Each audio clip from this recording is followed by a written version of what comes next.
Hi all, my name is Malika and today we are having Exley. Exley is an NFT music artist. We are very excited to have you here today. Thank you for joining. Yeah, thank you. And nice to meet you too. Likewise, can you explain what an NFT is and how it's changing the way artists like you share and sell their music? Okay, so technically NFT is from my understanding it's it's a smart contract that is attached to a blockchain that you basically selling the contract in exchange of a token of currency basically.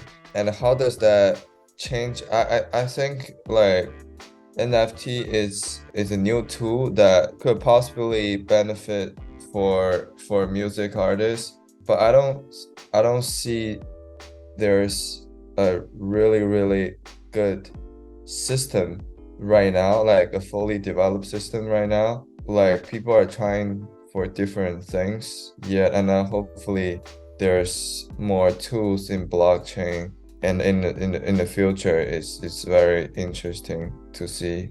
Okay, yeah, thank you so much. And Yeah. how does Web3 technology help musicians connect directly with their fans and build a more engaged community? Yeah, so so how do people connect with their fans through blockchain is so right now artists are trying different things.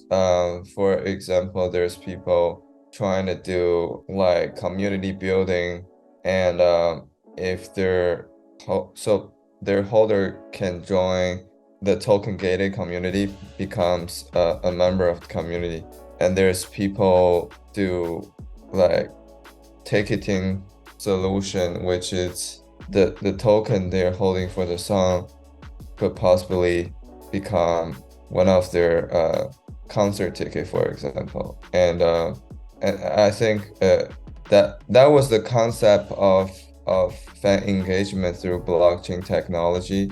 And again, I think the whole ecosystem needs to be developed. It's not mature. It's not really like very mature yet. Yeah, it's not, it's just starting and it's on its beginning. And it's cool that you are now like a pioneer, first of Yeah. all. Thank you, Exley.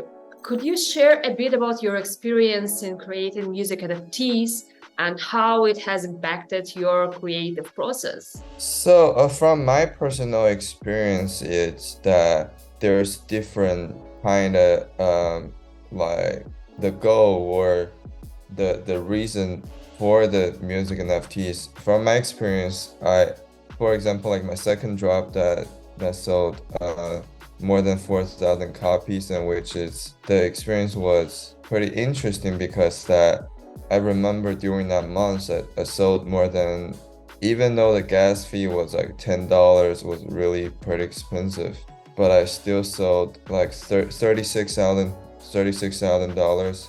I mean, if you include gas fee, that's another $40,000. So basically, people willing to spend almost $80,000 for Impressive. that.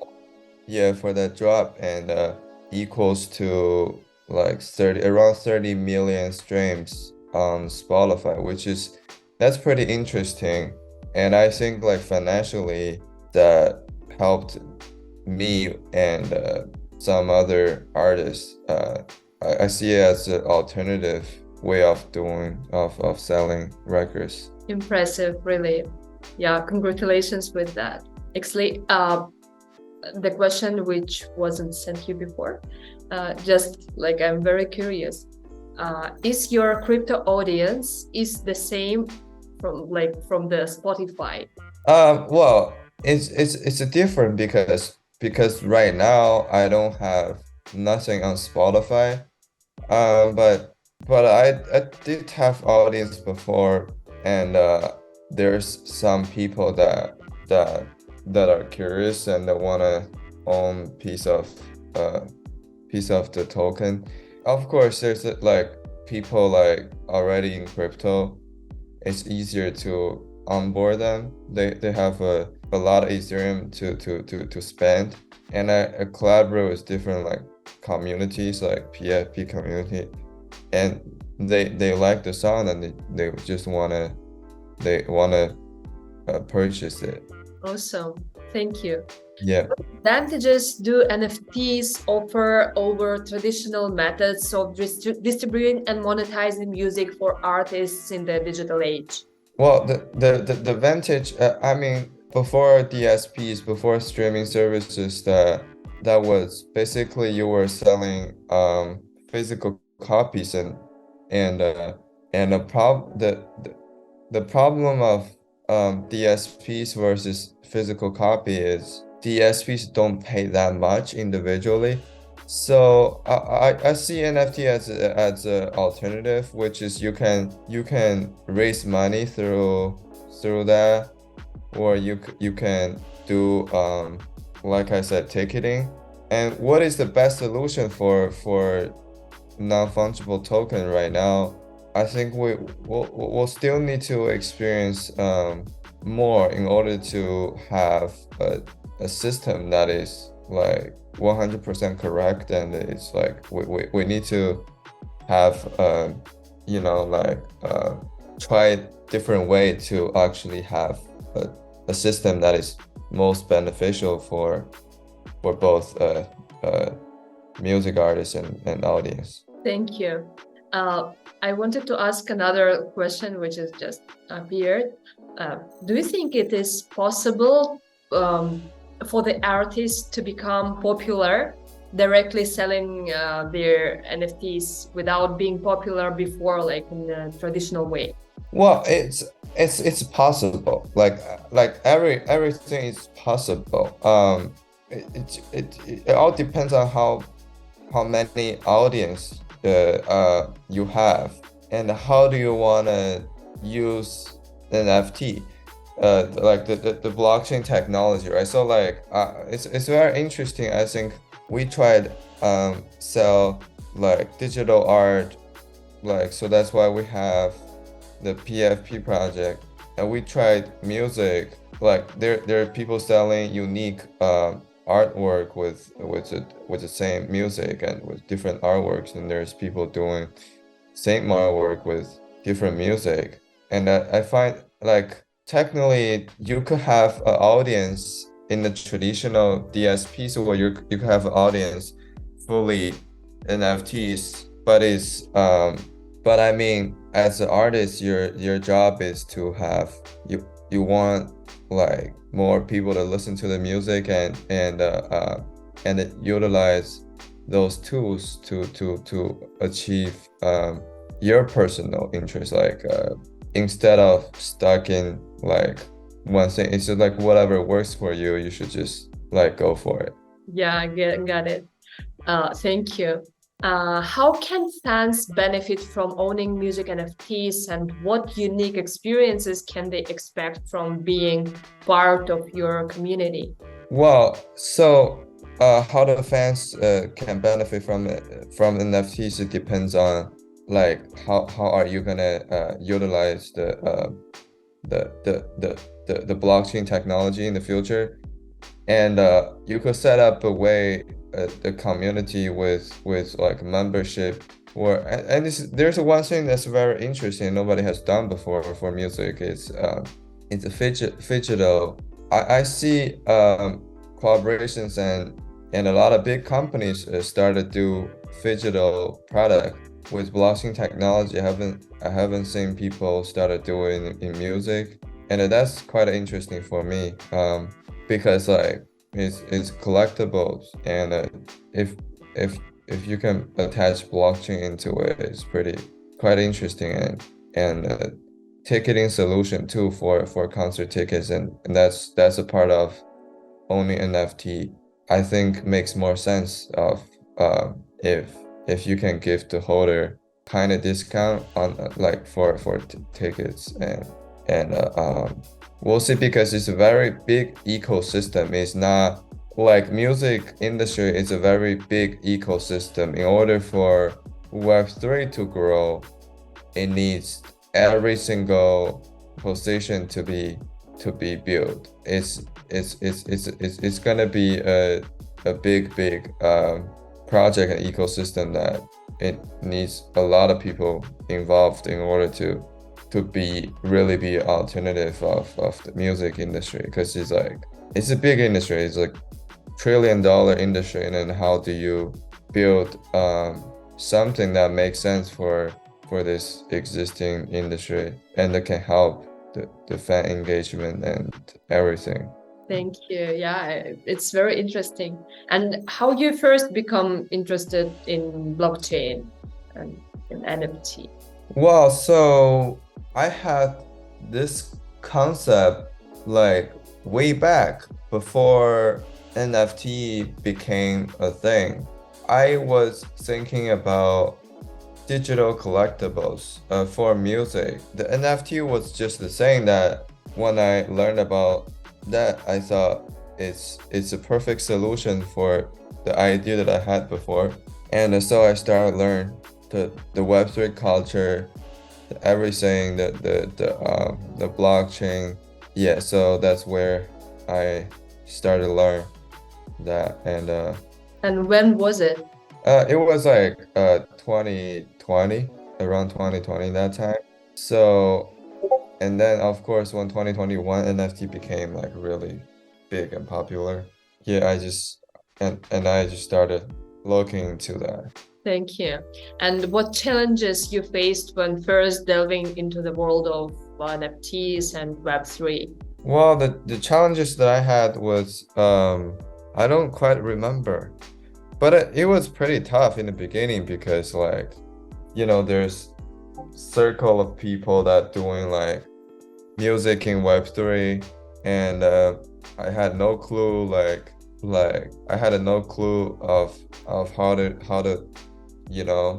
do the marketing for in Web3, and like different platform, that how to use like different platform and Twitter space. So I start to join people's Twitter space and listen to what they're saying, and then so I just went to other Web3 events. Like I've been to at least probably 200 Web3 parties, and just suddenly became like I just knew everyone like who's in Web3. I mean, in the US obviously, but yeah, I just started to know everyone, and that's how I got into it, pretty much. Thank you. Actually, some critics argue that the hype around music NFTs might fade over time. And what do you think? How do you see the long-term sustainability of this trend? Well, technically, music NFT, the hype is, yes, it's lower now, but will the hype come back? I don't know. But blockchain technology, I think, is more important because it becomes a really good, even a lot of gaming companies, they just don't say it, but their backend technology is blockchain. They just don't tell people. And I think the hype, yeah, is definitely not as big as before. But it helped me in my career. So I don't know if it's gonna come back, but I do believe the blockchain technology is still there. People still using it. It just and a part of the reason why I think like really is it's a lot of people that rather spend 10,000 hours on blockchain instead of making music.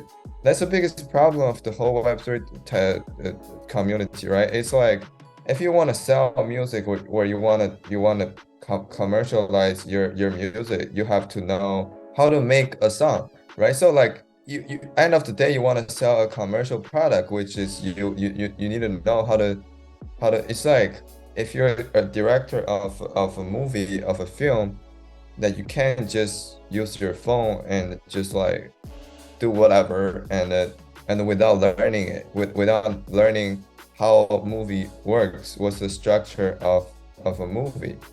And it's the same in music. Is right now what I see a lot of artists in Web3 is they're not doing learning how to make a song. Like that's the first, it doesn't matter it's Web3, Web2, Web1, what concept it is. The most important thing is you have to know how to write a song.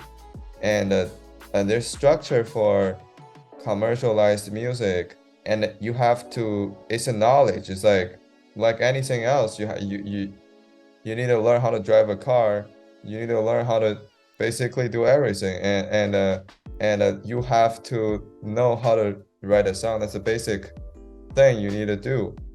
And what I see from a lot of people in Web3 is they rather just spend all their time on Twitter Space, and instead of focus on the things that really important, which is their product. So it became the situation is a lot of people in the music industry were making fun of Web3 music people because it's simply like a lot of music are not, I wouldn't say it's really bad, but I would say it's very hard to sell as a commercial product because it's not a professional song. And I think that's a part of the reason too. I heard people talking about it like both online and offline. I heard people were talking about how non-professional Web3 music artists are. And that's my opinion that, and most of the Web3 music company and what they're missing is, well, the music industry needs, like because I'm from the industry background. So before I moved to LA, I used to work with the some of the biggest company in the industry, and from a traditional industry that when I look at the Web3 communities, there's a long way to go. And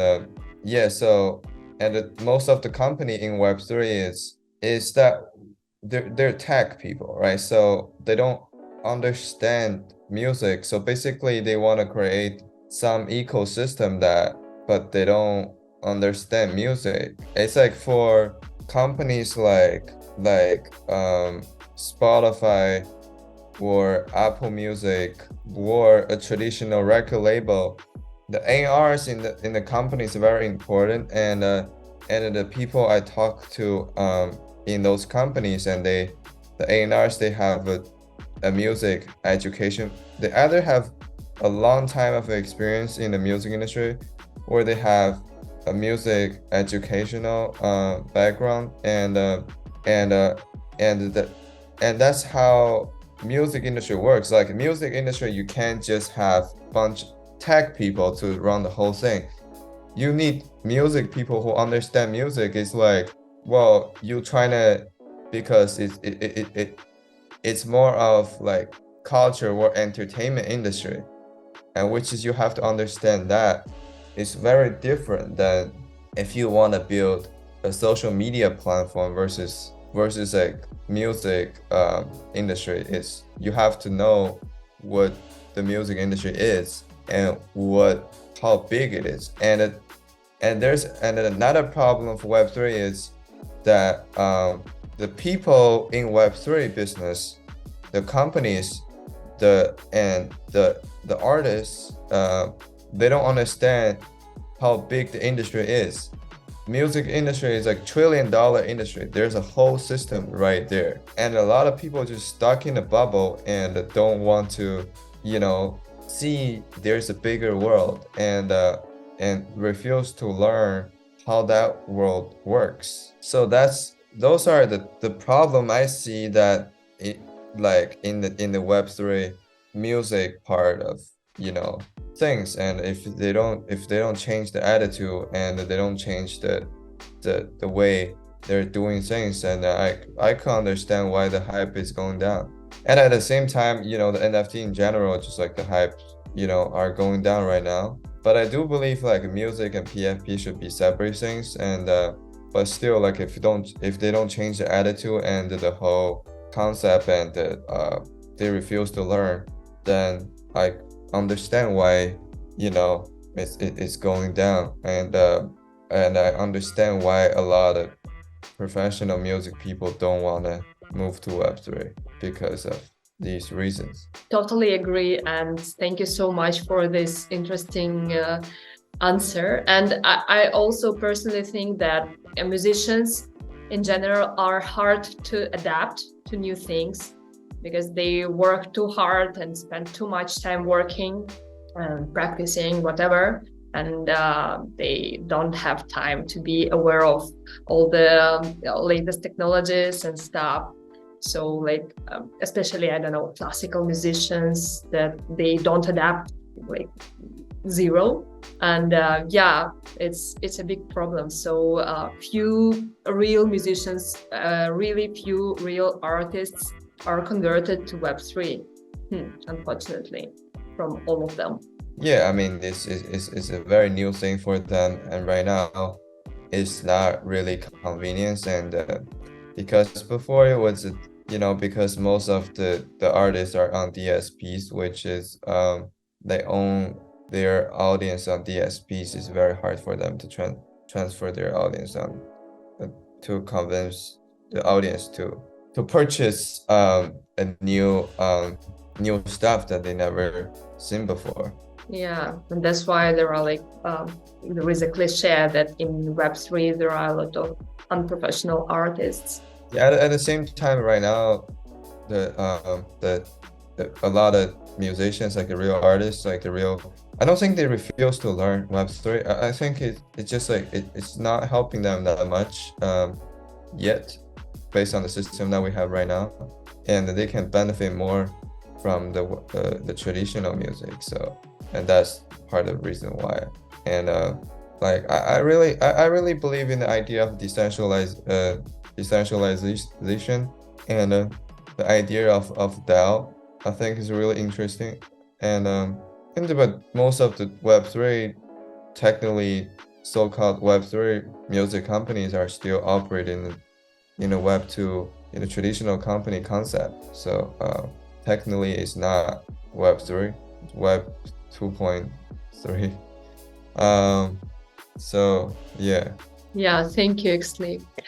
Can you provide an example of how you've used your music NFTs to collaborate with other artists or creators in the Web3 space? I didn't. I never collaborated with anyone in the Web3 space. I wanted to, but there's only few people like in my genre of music, and I just think like I'm cool, like like if I want to collaborate with someone, they need to be on the same level to collaborate with. They can, like they need to be So good. Thank you. Yeah. Can you address concerns that music NFTs might exclude fans who are not tech savvy or familiar with the complexities of Web3 platforms? What do you mean by that?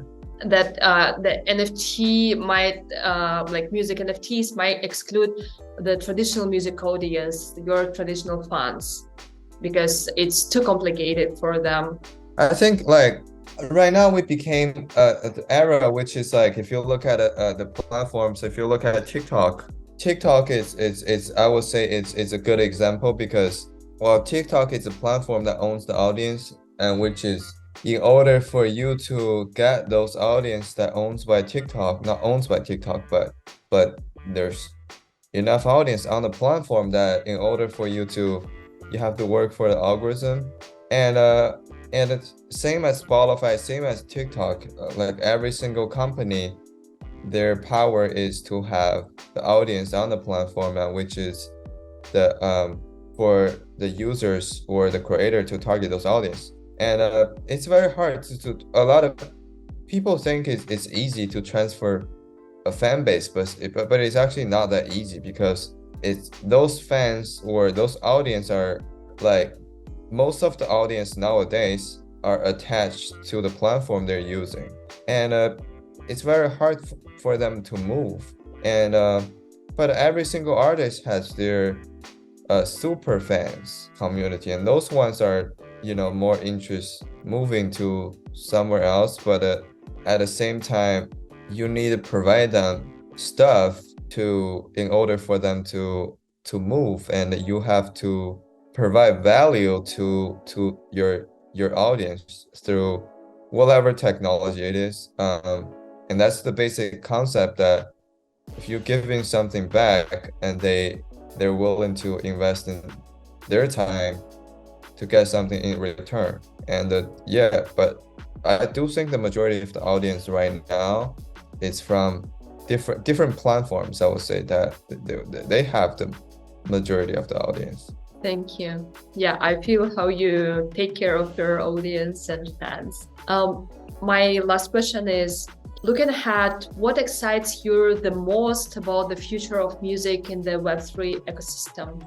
Well, like I think like that everything could be possible, and in the future of Web3 music, if it wants to grow bigger, and like it need to change a lot of things, and like I mentioned, the digital is a very interesting topic, and I haven't been tested before, and I think there's a lot of more things that they can test through blockchain technology, but for the ecosystem right now, they need to look at a bigger picture. They need to change a lot of things, and we need a lot of stuff to do in order to grow this bigger, instead of having attitudes that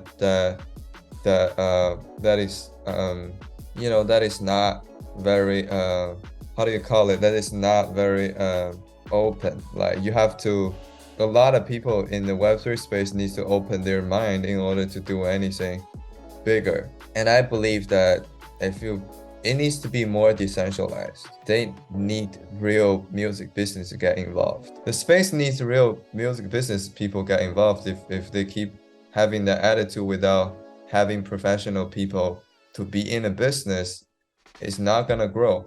When I was in all these professional music conferences and music industry events, I don't see a lot of Web3 people. Like they have Web3 topic and the panels, but I don't see a lot of Web3 people. I think they don't want to learn, and they don't want to, like for me, I was the only artist there that had experience with anything related to blockchain. And there's I can't even count it. There's just a few people like had experience in Web3, and they're not going to these places and trying to learn the business, and that's a big problem. They have to change their attitude. And yeah, that's my opinion. The Web3 music ecosystem right now, and which ecosystem is gonna go further, is gonna be the future result. We don't know yet. The only thing we know is that at the same time, I believe that in the next few years, that what we need to do is how to integrate the technology on the industry that is existing right now as an artist. Because, well, technically it depends on what you want to do. If you're like my advice for music artists is it doesn't matter Web2, Web3, it shouldn't be your concern. Your job is simply creating product and sell the product and hope the customers are happy with your product. That's the only thing that you should think about, right? It's how to make good product and sell to people that likes that product. That's like a concept in any business, same as music. There's no difference. And for artists, shouldn't think about how like Web3, Web2, you should just grab whatever tool that you can use to help your career. If Web3 is working for you right now, you use Web3. Web2 is you use Web2. And it doesn't really matter for artists to really think about that. And for labels, it's the same. For record labels, it's the same. The only interest for a record label should be making money. And how do you utilize different tools to make money and to make your brand or label better? It doesn't really matter. So if the Web3 system that benefits the label the most during that time, during whatever time, and they should use that. And if Web2, benefit them the most, they should use Web2. So it's the same idea for music labels if like the only interest for those labels and everything, it should be what makes the most sense during that moment, and what's the system can benefit the label the most, and how can they make the most of the money, at the same time return back to the audience and make sure that the system is running. And that's like my perspective. To be honest, if these people like really that, like a lot of like Web3 people, when I go on Twitter space, they're just talking about the same stuff every day. And I need to see actions. Like there's a lot of talking, but not a lot of actions. And they're talking the same stuff that they were talking 6 months ago. And which is like, what's the purpose of being on Twitter space? It's not sharing the same information over and over again. And some of the people that wishing the collaboration can help them, or some of the people that are wishing are just talking about the same stuff, and which is like, to be honest, like I think like they should just let us, like professional people, to take care of everything. It's like sometimes when I look at it, but it's very interesting because some of the British company I know, they're based in London, UK. I will say the way they're doing things is smarter than the companies are based in the US right now, and that's very interesting. And when I talk to a lot of British company, I think the way they're doing things are more professional for some reason. I don't know why, but yeah. Could you give me an example? Well, so like the British Web3 community, they convinced, so they first convinced the British official chart to count NFT music sales as a record sale, and they successfully did that. And then a more and more industry collaboration, I see that is going towards to a good way, but I don't see none of the American companies are doing anything similar. And at the same time, I could understand maybe like American music industry is a bigger industry, which is very hard to make any move. But at least they're trying, like the British company, they're trying to do something that makes sense, and the American company, I would say maybe there's people trying, I don't know, but from my experience that, like there's not enough professional music background people in Web3. So that's part of the reason too. Thank you so much, Exley. It was a pleasure talking to you. It was really interesting. Thank you so much. Yeah, me too. Yeah, have a good one. Bye. Bye-bye.